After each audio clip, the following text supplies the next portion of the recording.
Welcome, everybody, to this situational briefing from the MirYam Institute. I'm the host of the show, Benjamin Anthony, CEO of the MirYam Institute, and I'm delighted to be joined by our in-house senior analyst, John Spencer, to talk about all of that which is occurring in this current conflagration on Tuesday, March 31st. John, it's great to have you with us. Thanks for being here.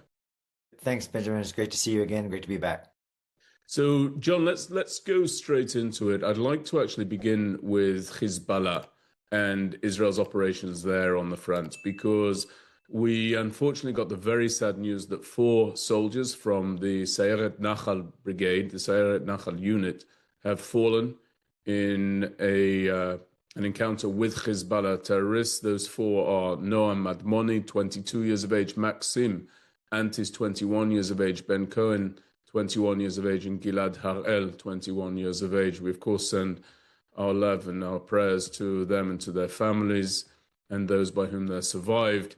And it's worth at this point, as Israel continues to pay a price that all of us feel over there inside southern Lebanon, to remind ourselves of precisely why we are engaged in fierce fighting once again in that area. And I'd like you to begin, if you would, John, by talking not only about the relationship between Hezbollah and Iran, but also America's attitude, if you feel comfortable doing so, toward Israel's ongoing press there inside Lebanese territory. Sure, Benjamin. And thanks. That's a really important question, as some people are already starting to forget what happened over the last 2 years with Hezbollah, or what caused the pause in fighting. People call it a ceasefire agreement, although it was between Israel and Lebanon.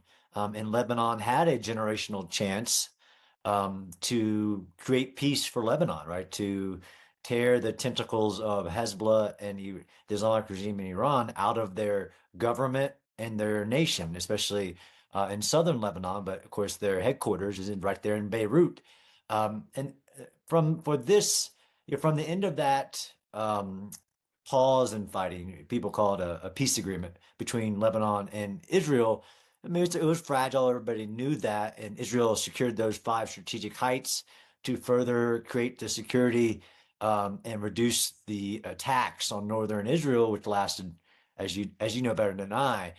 But Iran, in this during Operation Epic Fury, Rising Lion, has pulled the trigger on its crown jewel, and everybody if they thought that Hezbollah was destroyed, then they weren't paying attention, like you and all of your analysts and the Great Institute have been doing. Of course, Nasrallah was killed.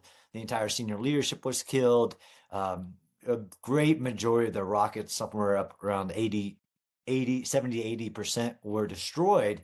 But of course, Nasrallah had pulled back the Red One. There's still tens of thousands of Hezbollah fighters, and they still had rocket supplies. And the fact that even after the 12-day war, there's analysis showing that Iran continued to provide Hezbollah billions of dollars, or as much as they could funnel to them, even though some of their supply routes cutting through Syria were cut. All the work that Israel has done to cut the supplies from the enemy, Hezbollah still had a lot of means. When Iran was being dominated, as it is as we speak, I know we'll get into that, they pulled the trigger on whoever's in charge at this moment of Hezbollah, and Hezbollah joined the war and launched a massive volley on Israel of over 200 rockets. Of course, you live that, and that's an act of war. So Israel reinitiated combat operations against Hezbollah I would say, in support of Lebanon. And we've seen the Lebanese military do some very forward things that maybe others might have believed not possible, but they're not as capable as people would hope in crawling back this terror army within a nation, both politically and militarily. But even after this attack, so of course, Israel launched both the air campaign to attack more Hezbollah assets, launched ground forces forward, and unfortunately, like you said, at a cost to IDF soldiers, but that's to secure northern Israel and to stop this real attack, as in Israel. And most people probably aren't factoring, and I really like that you led with the question that Israel is, of course, fighting alongside the United States, and we'll get into that, against this massive enemy of the Islamic regime in Iran, while it's on a multiple front war. Hezbollah still attacking now, Hamas attacking. But within the government of since this attack, since Israel has launched the counterattack to destroy what everybody thought that would just magically happen in inside Lebanon, and many people, to include you, have been warning that they're not down and out. There's still a very primal existential threat to Israel, especially the northern communities. But we've seen the Lebanese army operating to include cutting off bridges from across the Litani River. We've seen the Lebanese government kicking out IRGC and Iranian so-called diplomats.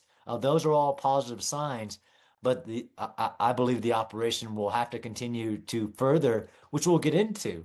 There are two main forms of warfare. Once the enemy has started, one is an act of war, is to compel your enemy to do your will. For Hezbollah, it was to stop attacking northern Israel, but because they wanted to obey their masters in Tehran, they joined the fight, and they're going to pay a big price for that. And Israel will give Lebanon more opportunity to rid itself of this cancer in its own nation.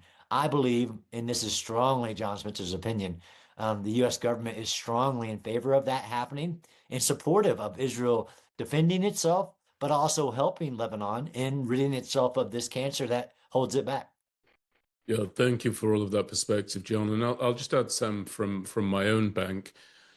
I think it's very important, firstly, as an overarching theme, for people to understand that what Hezbollah is firing toward Israel is not going to stop as long as the regime in Iran is in situ and is in place. They are operating on behalf of their patron. They're operating at the behest of their patron, Hezbollah, and they're also operating in coordination with their patron. We've seen several occasions since this current war against Iran began, whereby the Lebanese have launched attacks, the Hezbollah has launched attacks toward Israel in a synchronized manner with Iranian attacks towards the very same. So there's a direct connection between what transpires in Iran, which, as you've said, we're going to come to during the course of this conversation, and what transpires inside Lebanon by way of Hezbollah. That's one.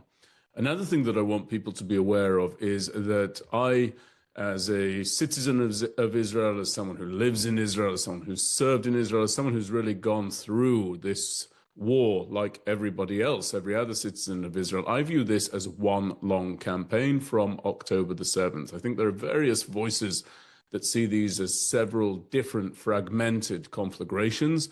I don't.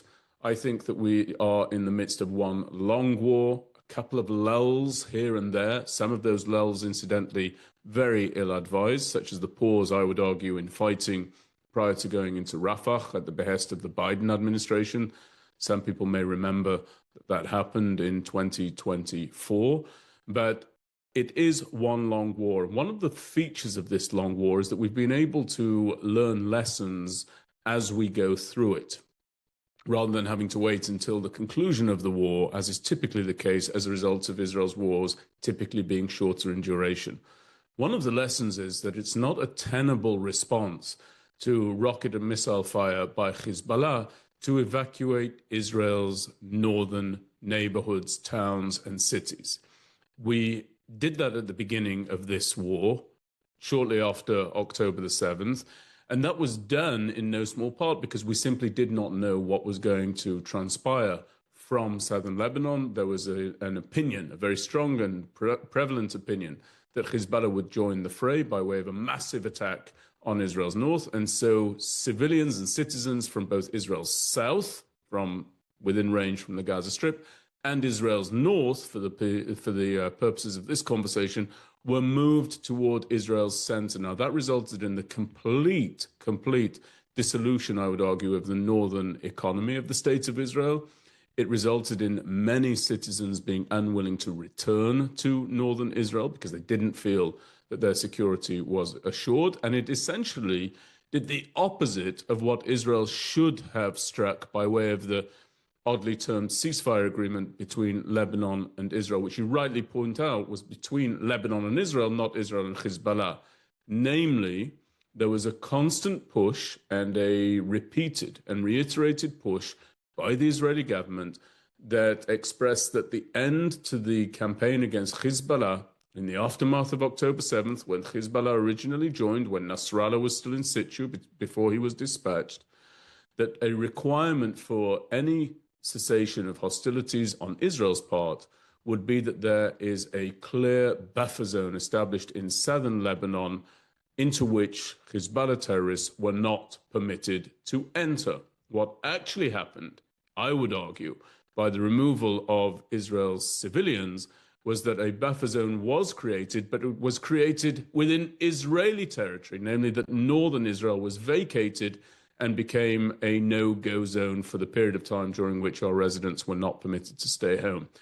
That lesson, that is not a reasonable response to Hezbollah aggression, has been learned, it's being implemented, but it's coming with a political cost, namely that the residents of northern Israel have variously no warning time between a munition being fired by Hezbollah and it landing on northern Israel, to about 15 seconds of warning time, where a siren might ring out, to what has been extended as Hezbollah has been pushed further north into Lebanon by the IDF, to a warning of about 45 seconds. And the fact that Israel's citizens have not been evacuated and are in no small part bearing the brunt of this aggression by Hezbollah means that there is a very strong degree of political pressure upon the Prime Minister, upon the defense establishment in Israel, and I would even say upon the Israel Defense Forces themselves, to come up with some sort of solution that brings life in northern Israel back to tenable. That's another thing that I wanted to make very, very clear. And the additional point about this is that the Lebanese armed forces, while you're right to say that they're doing something somewhere, the detonation of bridges is certainly valuable because it's across those areas that Hezbollah was moving back toward northern Israel. It's insufficient, and I'm sure you're of the same view. And so we're in this situation whereby Israel is again having to cling to and live by its mantra, namely that which states that we will defend ourselves by ourselves.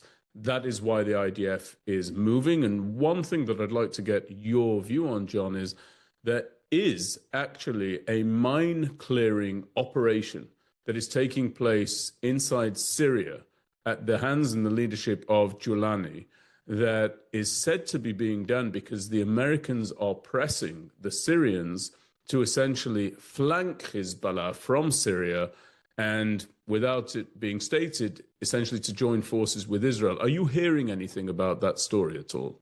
I have not. I've seen there have been. I mean, it's hard to break through of course, the massive information over the Operation Epic Fury.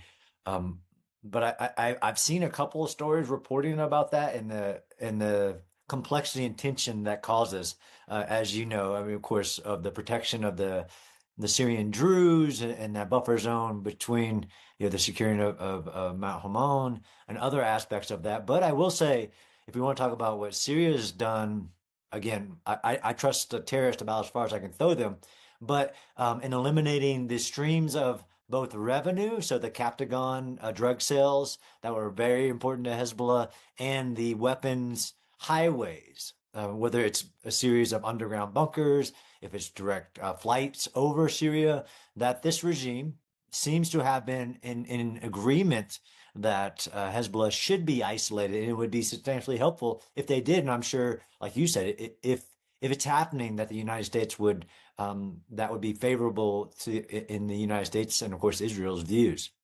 Yeah, strong reports that the Syrian military is in fact arrayed along that border.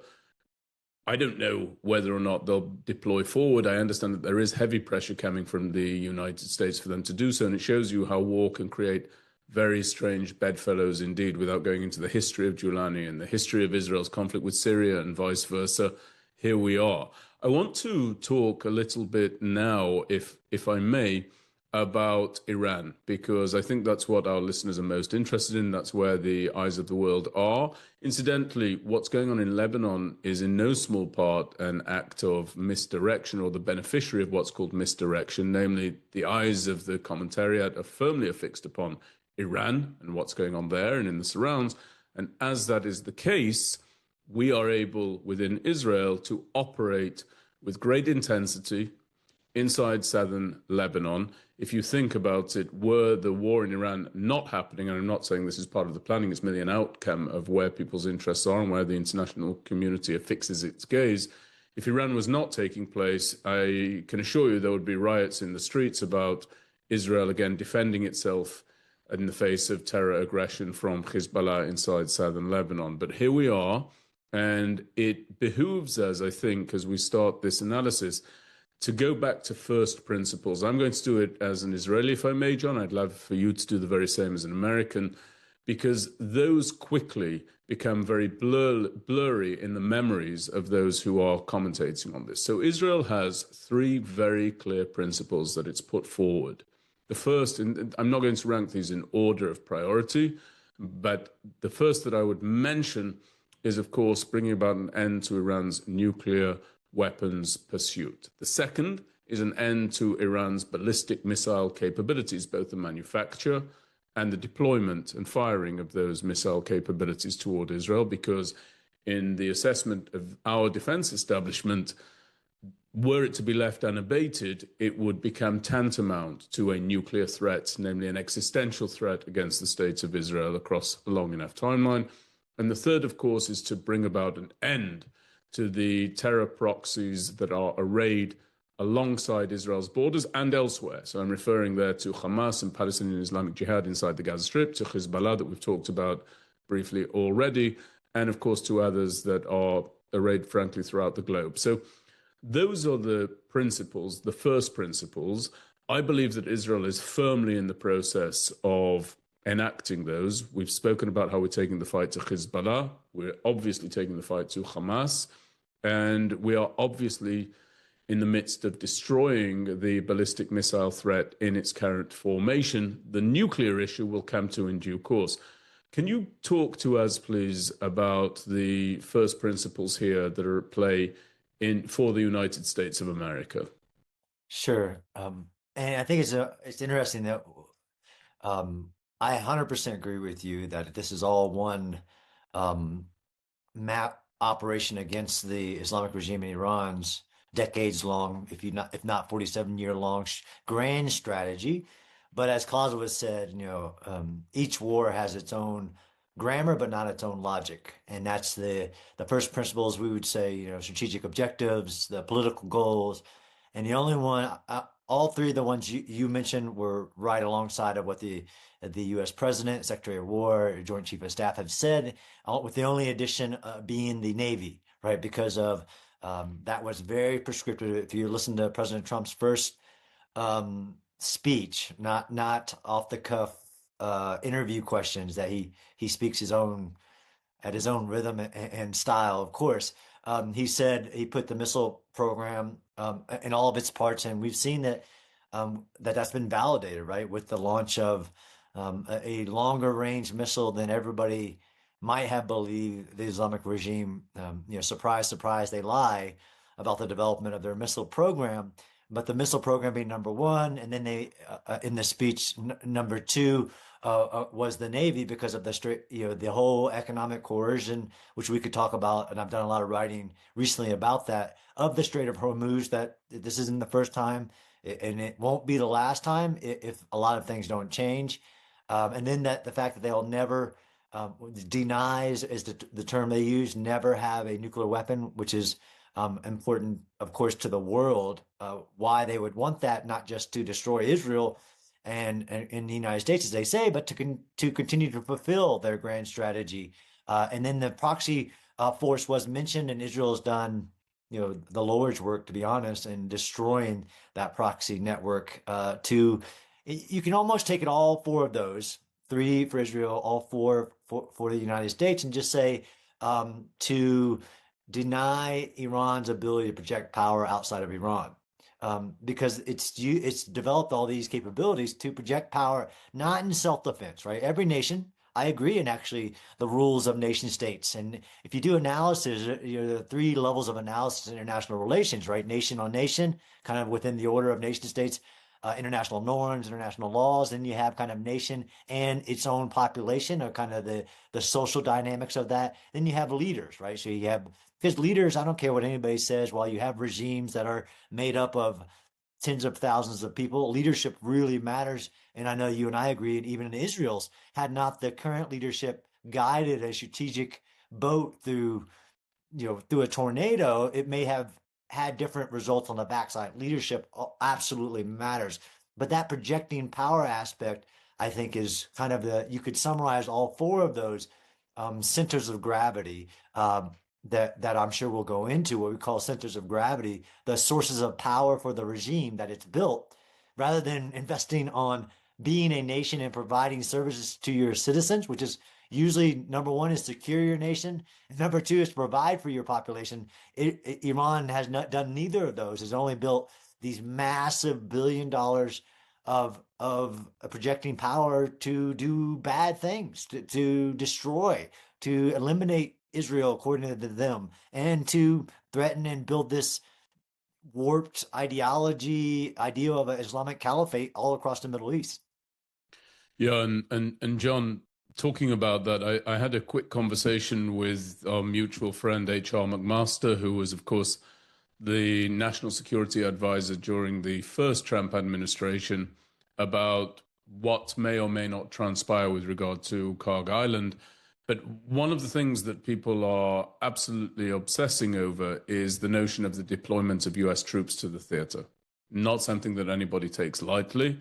But I want to read something from HR's Substack, where he penned an article. It's called the Dead Dictatorship Crawling, the final phase of the Iran wars and the demise of a murderous kleptocratic theocracy. And in there, he writes that he briefed President Trump on the fact that, quote, there will be no peace with Iran until there is a fundamental change in the nature of the Iranian government, and that President Trump agreed with him. Now, that demolishes this idea that Prime Minister Netanyahu somehow dragged the Americans and the American president, most specifically, into this campaign. This has been a long-standing philosophical viewpoint of President Trump, including during his first administration, and as excerpts are coming out in the media, long before then as well. He's, for decades, been skeptical about the viability of an idea that Iran could be contained, that the West could live alongside Iran, could do business with Iran, and so on. But we do have the deployment of these troops to the area. We've seen the Marines have been deployed. We now see that the 82nd Airborne has been deployed. I'd like you to speak, please, if you would, about the specific utility of these troops and what options those grant to the president and what might be actioned by way of their presence once they arrive in theater. Sure. And I've done a lot of interviews on that, and I agree with you on General McMaster, one of our greatest warrior scholars. In his book sits behind me, Battlegrounds, where he talks about these threats to the U.S. national security. Every nation thinks first and foremost with their national security and interest a part of that, and people forget that somehow and warp what are the goals and why it should matter and why should we be deploying these forces to the Middle East to provide the president, that's what the military does, with options in the pursuit of the political goals established by him. We covered those. And then they turn to the National Security Council, which General McMaster was, of course, the National Security Advisor. And then you turn to, of course, the Joint Chief of the Staff, General Kane, to give best military advice on all the courses of action. They sit around, think through the second and third order effects. But everybody seems to be talking about these troops that have been deployed, right? So 2 Marine Expeditionary Units and the contingent of the 82nd Airborne. I think it's almost simple thinking to think that that's the only boots near Iran that we could deploy. I mean, I jumped into northern Iraq out of Italy on a 5-hour flight once the nation called us because Turkey no surprise, denied U.S. forces the ability to enter through Turkish lands. So we just jumped into northern Iraq. What could those troops be used? I think the key thing that in your comment was options. And I actually pinned this X article about everybody wants to view the war linearly, right? As in, there's only this one option. We all got to focus on Kharg Island, which we should talk about because it's a unique vulnerability. If you do, war colleges do center of gravity analysis, and you have for uniquely to the Islamic regime, who is probably the most sanctioned regime in history, it relies on very few sources of revenue. And Kharg Island being 90% of its oil exports, 50% of its revenue, and you could talk about directly to maintain the ability to wage a war, let alone maintain power in Iran, which is very important to the regime. What could these forces do, right? Of course, the Marine Expeditionary Units, these Marines, bread and butter is seize islands, right? So I also rail against false analogies, right? I saw some guy that is unfortunately getting a lot of airtime. This isn't World War II, right? I had on my podcast discussing the drive to Baghdad, where we took down an entire regime with a single brigade inside of the center. I don't think that's the goal of this operation, but at that time we had one drone. If the Marines were to be deployed, they come with F-35s, they come with Herring, they come with helicopters, they come with artillery, they come with so much more than somebody falsely give an analogy of like Iwo Jima and securing islands and things like that. They could secure islands. Everybody's talked about Kharg Island. That's an option. And I wrote, yeah, of course, that is a very vulnerable center of gravity for the regime because Benjamin, we don't have time to lay it all out on what is strategy in war. That it's not about destroying everything. It's about paralyzing the regime. It's about denying the regime what it wants to do, like send that project power outside of it. And it's about coercion. Kharg Island would fit directly into that. If you want to coerce who is now the leadership, it's changed. It's different. They will think differently about their own survival. You can coerce them. But there are all of the islands within the Strait of Hormuz, because that's very important, especially for the United States and for everybody else about the global economy and the markets reacting to the Strait of Hormuz, because we've allowed Iran, just like past administrations have allowed Iran to build this terror proxy nation, to include the pirate nation of the Houthis with immense capabilities. We have allowed Iran's Navy to build it for the sole purpose of not protecting its sovereign territorial waters, but to use the Strait of Hormuz as a gun to the head of the global world, almost in this exact scenario whenever it felt like it. So the Marines or the 82nd, these are more options, although there's a lot that we're not talking about that I'm sure is already positioned. But inherent in the question is this concern about boots on the ground. And actually, this morning before we were talking, the Secretary of War got this question, and I think he actually answered it brilliantly. I mean, the worst strategy in the world would be to tell your enemy what you're not willing to do. Because if you believe in, war is an act of will to compel your enemy to do your will, you would add, or the threat of the use of force to compel your enemy to do your will. These are all viable threats that the U.S. president has said. We can seize Kharg Island. We can seize the islands that the Iranian Navy, what's left of it, used to run this toll booth system, whether that's Abu Musa, Tariq, or other islands within the actual Strait of Hormuz area. They could be used for many reasons. Yes, they could be used to drop into locations to secure them.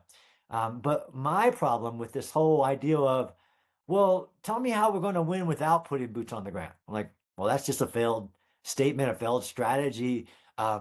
I know there's a version, of course, and I think actually, and I don't always agree with commentators on TV, but there's a Fox News commentator, Jimmy Jones, veteran of the global war on terrorism, like me, said, look, President Trump is not anybody else. But yes, if you commit troops, don't achieve the goal, make the enemy pay rapidly. That's the overwhelming force that people seem to forget. But don't stay for that nation building, try to build a government that isn't a part of that. And that's where for some reason are doing this intellectual laziness of boots on the ground equals forever war, nation building, which I rail against. And no, if you want this enemy to do your will, right, which we can discuss, but the United States has been clear this is not a regime change war. This is a regime behavior change. Also, taking these capabilities for them to behave that way away. But you have to say that I don't want any boots touching a single piece of Iranian soil. One, it's probably naive to think that there aren't boots on the ground. Whose boots on the ground are you talking about? But the idea that these forces that we kind of always talk about, that you talked about, which is about 10,000 troops, well, what could they do? Well, they could do a lot. And there are some missions that we can predict.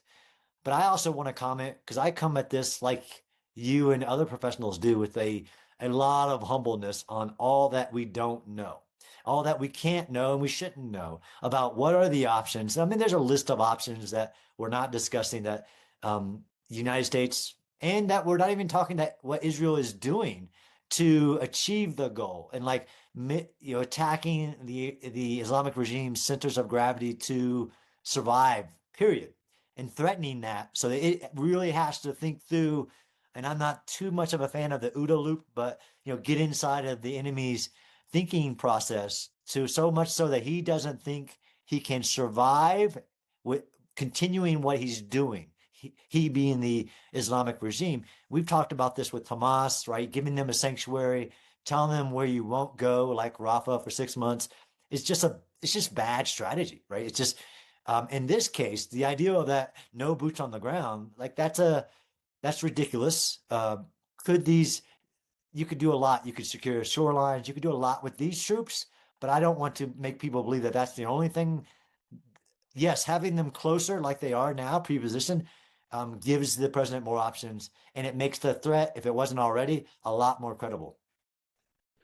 Yeah, and John, I want to now take this a little bit closer to home and what you spoke about with regard to the nation building after a devastating military campaign against an enemy. One of the things that I rail against, to use your phrase, is the mission statement of the Board of Peace, for example. It troubles me greatly that the end result of the massacre of October 7th against our people, the Israeli people, will be that every Gazan, if the Board of Peace's initiatives actually are implemented, that every Gazan ends up with a brand new home in a high-rise building. To me, that seems completely absurd and ridiculous. I don't think that Israel should be facilitating that, securing that, or any such thing. There are a lot of people who erroneously say, well, look back at the Marshall Plan. But of course, the Marshall Plan was accompanied by unconditional surrender. No such thing has taken place inside Gaza. There really aren't too many similarities to look at. And it actually ties me back to the current war against Iran. I don't think that Israel, and again, I'm saying this as an Israeli, I don't think Israel can get itself into the business of liberating another people, such as many people are saying we have to do for the Iranians. Now, I want to make that clear. I want to qualify what I've just said.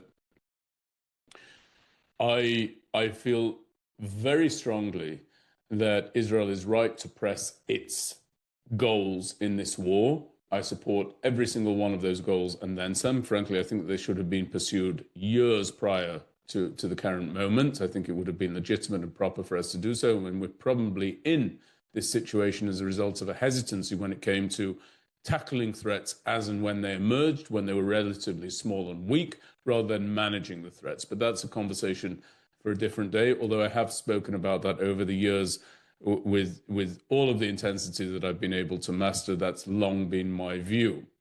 But the idea that Israel somehow has a responsibility to liberate the Iranian people, to me, is absurd. And I want to express that while I perfectly understand, so lest the listeners should think that I don't, I perfectly understand the distinction between Persian culture and Arab culture. I perfectly understand the difference between the various strands of Arab culture and Islamic culture and so forth. I've heard this nonsensical rhetoric in one too many theaters already, that which states that if we could just free the populace from the oppressive regime that sits upon it, it would turn out to be a wonderful, westernized, democratically inclined, pro-West, even dare I say pro-Israel population. I don't see any evidence for that. And I'll tell you where I've heard it. I've heard it in reference, of course, to the Gazans. There's this idea that if we just liberated the Gazans from Hamas, they'd, of course, be wonderful friends of Israel ready to enter into some sort of peace agreement. I think that's complete nonsense. I've always thought that was nonsense, and I don't believe that. I hear the idea about, for example, I remember the Egyptians. We were told that if we just get rid of Mubarak by President Obama, that the Egyptian people will become a wonderful friend of the West. I don't think that's true at all. We're being told this. We were told this incidentally about Libya. I don't think that Libya has turned into a model state in the wake of the overthrow of Gaddafi. And now we're being told this about the Iranian people. Maybe they are, maybe they're not. I will be very, very happy to be proven wrong. But until we do see that this people is indeed Western leaning, I'm not talking about their history. I'm talking about the current crew there, Western leaning, open-hearted, open-minded towards the West, open-hearted and open-minded towards living peacefully with the states of Israel over there in the region. I'm going to keep affixed upon this whole subject a very large question mark that is baked and dipped and dripping with skepticism. That's my own view on it. I do want to come to this idea about the troops being deployed to the arena, and specifically, John, talking about the commentariat. I'm naming people such as Megyn Kelly, Tucker Carlson, and that ilk. What they're wading into when they talk about troops being deployed to an arena is a complete dismissal of the idea that when you sign up to serve, you sign up to serve and follow the orders of the commander-in-chief. That's the way that this works. You don't sign up to a 1 foot in, 1 foot out level of participation within the military. You sign up to implement the commands of the commander-in-chief. And what I hear people specifically on the far right talking about in America is this idea that the troops didn't sign up for this, didn't sign up to deploy to Kharg Island, didn't sign up to deploy to the Straits of Hormuz, didn't sign up for a war against Iran. That is not the way that militaries work. It's not the way that any military can work. And I'd like you to please, as a veteran, as a scholar of war, talk about the dangers that are being encouraged by that right-wing chattering class surrounding the idea that troops, writ large, didn't sign up for this particular campaign, and therefore it's criminal to send anybody to the theater. Yeah. It's a hard question. One, they don't represent the far right at all. They're the fringe of the far right. The conspiracy theory, tinfoil hat wearing, Israeli space lasers, although that's actually a thing now, but they don't represent the far right. Even they definitely don't represent the veteran community or the U.S. military. I don't speak for anybody. I can speak for myself.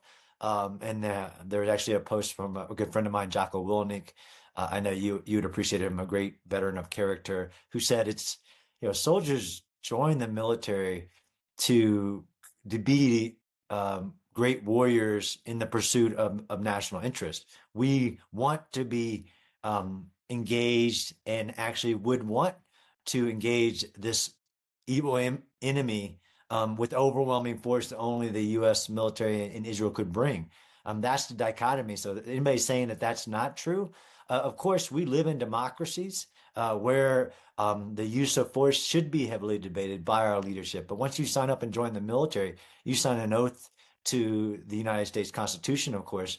But you become a part of the warrior class who want to be deployed to engage against our nation's enemies. And if anything, Iran is the great enemy, like you said, that has been failed strategies. And there's a lot deeper for another podcast about how did we get here in this postmodern failed strategy of thinking that, you only can achieve peace through negotiation. You can, give the Islamic regime billions of dollars and they'll stop doing something. And they didn't, despite decades of lying and proof to the counterfactual. How did we get here? And there's a lot of work to be done on that, on we have to do a lot of introspection on our view. And I only adding on to that one, so they don't speak for us. Veterans want to fight our nation's enemies and want to use overwhelming force. And as somebody who has jumped into northern Iraq, you can debate the reasons that we're there.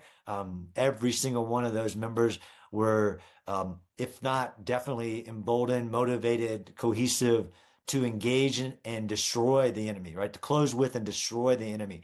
They would seek that mission eagerly. And to say the contrary is just doing a disservice to every veteran that is currently in service, but also those that served.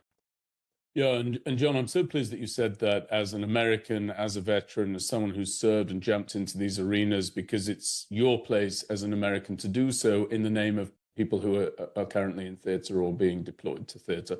I also will tell you that during the years of my lecturing and my talks, there was always this idea that no Israeli ever wants to fight. I wanted to fight. I left the United Kingdom in order to join the IDF because I wanted to fight. I wanted to fight. I wanted to close with the enemy. I wanted to be involved in Israel's wars.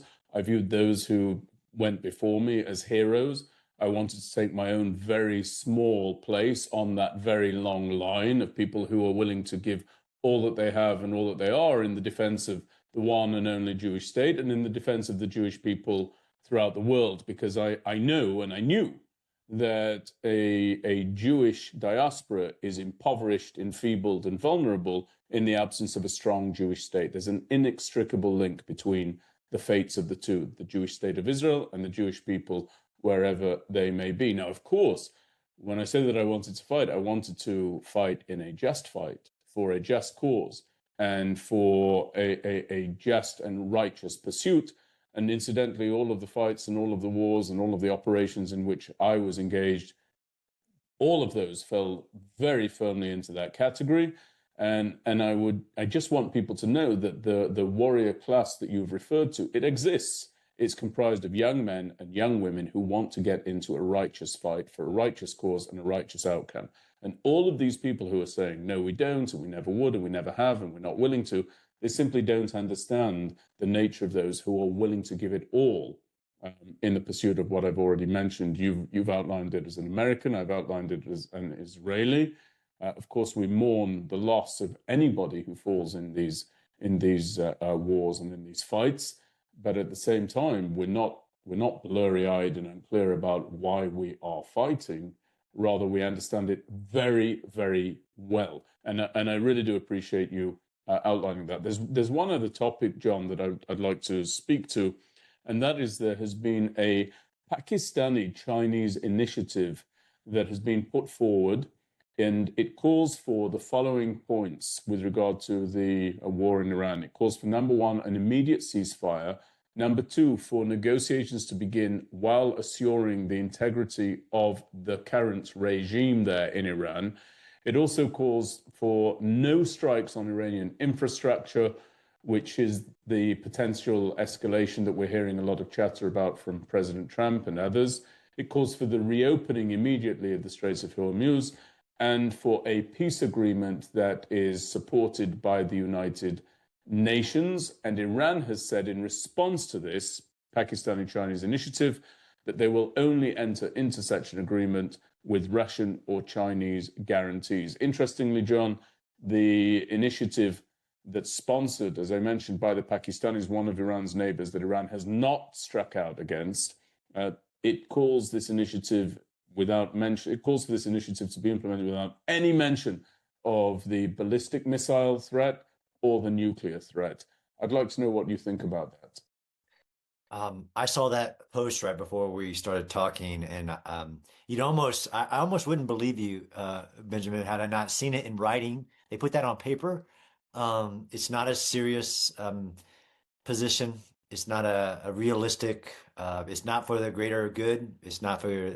I mean, if we just took both of those actors, right? So Pakistan running a close second behind Iran as an exporter of terrorism. And I've done a lot of work in India. And of course, I mean, if you even want to talk where Osama bin Laden was found, why the Taliban had sanctuary along its border, I mean, it is another state backer, facilitator, sanctuary for terrorism. So the fact that it would be the mediator between this greatest nation of export of terrorism, Iran, is laughable. But then China, who, if you want to really dig into the weeds, and I know you have the experts, a part of the team on where did Iran get the capabilities to build centrifuge manufacturing facilities? Where did it get the precursors necessary for solid rocket fuel, for the technology to build longer ranging rockets? Who buys 90% of its sanctioned oil? China. Who gave it those missile capabilities? China. Nuclear capabilities? China.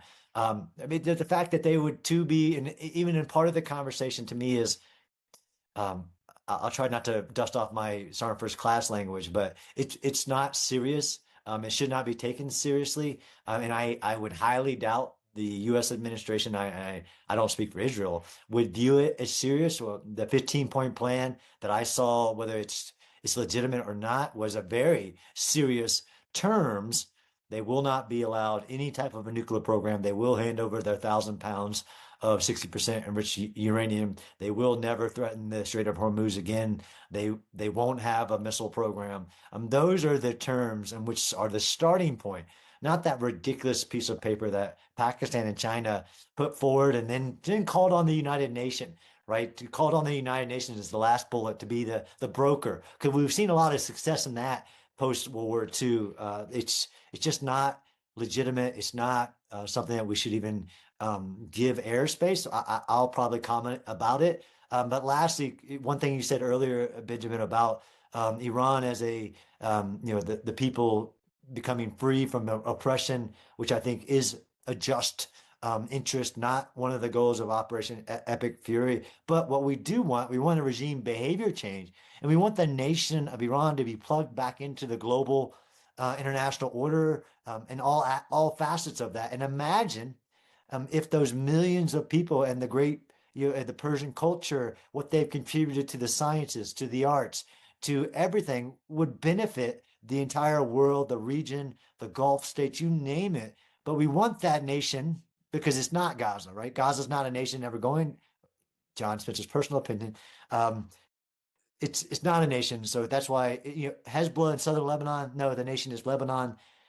Iran is a nation that we the world needs to plug into all the international norms like non-proliferation. No, you're not going to have a nuclear weapon, period.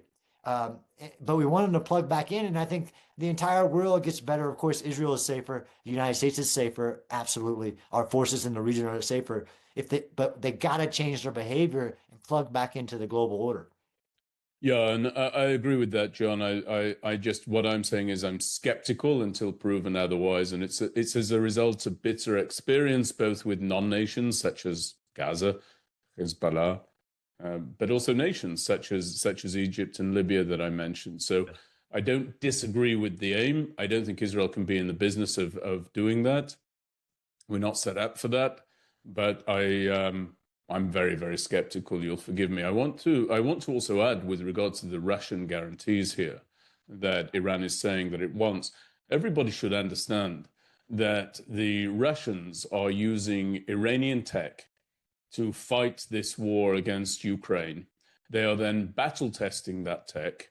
They are improvising and adapting that tech. They're upgrading that tech, and then they're giving their best practices back to their Iranian suppliers, which are now being used against American and Israeli capabilities and being used by Iranian proxies closer to Israel's borders in real time.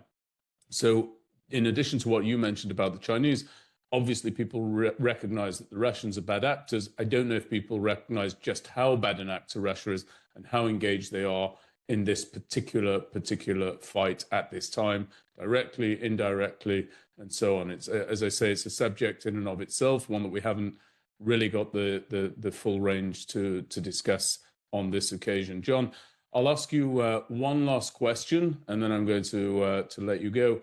Where do you think things go over the next 2 to 3 weeks? One, Benjamin, I know how hard it is to stop us once we get going because of the conversation is so rich. And boy, could I spin on that great power competition of what are Russia's interest here, providing direct intelligence to attack Israeli and U.S. sites all across the region. What are China's interests in its expansion view, and what Iran was for China, a hub in its Belt and Road, as much as Venezuela, the Panama Canal, many of the locations are, and what are their interests and what are they doing, and why again this document is I wouldn't use it in the bathroom, but you want me to gaze into the crystal ball, which I won't do, but I will say with likelihoods and unlikelihoods. I think over the next 2 to 3 weeks, it is very likely that you'll see the operation continue. I believe the president, it's really weird that people don't believe the heads of states when they make statements, both Israel and the United States. When the United States president says, we're talking to people, and no, they're very favorable in ending this on our terms. Of course, there's their own factions within, the Ayatollahs and the IRGC and all of these elements of who's running the show and interests. But that over the next few weeks, I mean, there's supposedly okay, my personal opinion is take another terrorist backing regime shouldn't be the arbitrator, but fine. Iran wants to talk in Islamabad, but fine. I think you'll see over the next 2 3 weeks continued. Although I know Israel announced that they're almost complete with military targets or attacking separate parts of the centers of gravity of the regime that are withholding it from doing our will. I think the United States will amplify that as well, continue to attack Iran's ability to do the things it's doing now, like threaten the Strait of Hormuz. I think you can attack the whole toll boost system that they're doing, I think, over the next 2 to 3 weeks. But I will say the amount of the unknown, I don't predict, because we could wake up tomorrow and something cracked, right? I think Iran right now is a Fabergé egg that has fissures all over it, and it is, and people believe, and this is what I don't even know what is the strength and weakness right now. We have a lot of indicators of a military that can't operate in a cohesive way, of defectors, of the president of Iran arguing with the IRGC. We see a lot of things. I don't know if that collapses and what are the triggering points for that, or if there's a breakthrough in the terms. You would think, and we use rational actor, and I still would even now. I don't believe they're a Hamas trying to, all martyr themselves in the pursuit of their goals. I believe they want to live and they want to maintain power, which are things you can attack. You can attack that. So I think over the next 2 3 weeks, we'll continue to see this operation unfold. And until we get not that thing that we just talked about with Pakistan and China, the terms that are agreeable to both the United States and Israel, which we talked about how they're aligned, the military operation will continue and in its aggressive historic measure. And I wouldn't want to be anybody in the Iranian political military establishment having to look over their shoulder or look up in case of what's coming for them. But the operation continues until it achieves, and it should, right? This is, again, John Spencer's opinion is don't stop. Don't stop, because there is a moment, thanks to this leadership and thanks to throwing away all the failed foreign policy with this regime, there is a moment for a generational win here for everyone involved, to create a greater peace, to take away all of these means and the behavior of this regime to continue to do and build what it was building. Don't stop. John, thank you very much for that. I thought that you would be reluctant to make a prediction. I was right, but I'm very pleased to hear the ethos and the view that you'd like to see implemented. John, as ever, it's a pleasure to have you on. Thank you very much indeed. And we're going to put, if you would, the viewers should know that we're going to put a couple of links to some of your recent written analysis about this in the show notes, so they can take a look at your work there as well. Thank you. I look forward to the next time, and I wish all of our listeners and viewers a happy and peaceful Passover, Pesach, wherever they may be doing that. Thank you very much indeed, and we'll reconnect soonest. Hi, everybody. Thank you for listening to this situational briefing here on the Benjamin Anthony Show, a product of the MirYam Institute. Remember, if you're enjoying this content, please be sure to subscribe to the channel and also to hit the bell icon. Doing so will make sure that you'll get all of our updates as soon as they're published. You'll get to see all of our cutting edge footage. And remember, I want to know what's on your mind. So if you've got comments or questions, please be sure to leave them in the comments section below, and I'll see you next time.